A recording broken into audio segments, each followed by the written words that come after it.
Indray mbava eo amin'ny tontolon'ny zavakanto namoaka rakira vaovao ilay mpitendry Vali Rajery sy ilay mpihira rap Tongnat gadona samihafa kanefa mifandray satria dia samy novokarin'ilay trano mpamokatra be mozika moa ireto rakira ireto natolotra tamin'ny fomba ofisialy ny mpanao gazety Androany Ara moa izany akora vaovao izany izay samy manana ny mampiavaka azy tanteraka. Lovaramanantsoa sy Mamy Rasoanaivo.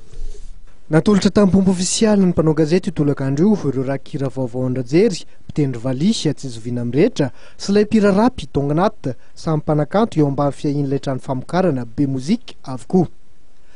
Tantsaha io ny lohateny nampitondraina ny rakiran'ny Rajery izay ahitana hira miisa 12.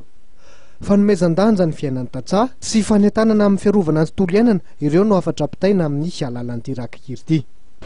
Raha horesahako manokana ny tantsaha dia izay moa avy any ambanivohitra koa ny viny tantsaha Ray aman-dreny dia tiany rakikira anisan'ny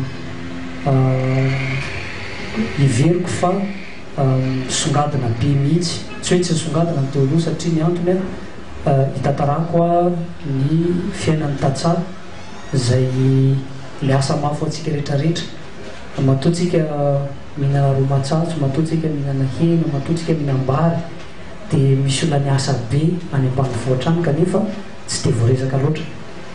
Iarahantsika mahalala ny raha miresaka Madagasikara fotsiny dia hoe raha tany am-piandohany Madagasikara dia nosy maitso dia izao lasa nosy mena dia ny zavatra matsikaiky dia faly be tsika hoe ilo rozy dia faly be mivarotra an'ilay etikety hoe ilo rozy nefa raha tena marina zany mampalahelo sy manafotoana ihany meno an'izany dia tokony hisy zavatra tao zany. Asate na Renakibon'ny Tonga io kosa ny lohatenin'ny rakiran'ny Tongnat 12 ny hira ao anatiny. Ny anarany aloha Asate izay tena dikany dia Renakibon'ny Tonga misy kilalao teny amin'ilay hoe Renakibon'ny tany.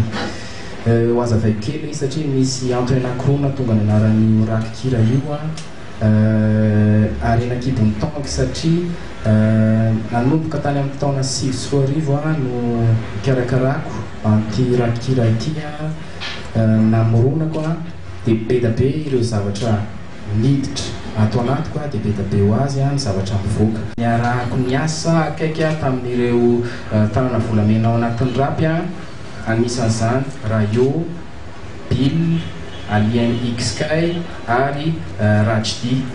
Lazy Tongnat fa avelany iaina aloha ity rakikira navoakany voalohany ity ary any aoriana kely vao mieritreritra ny karakara seho atsehatra ny tenany.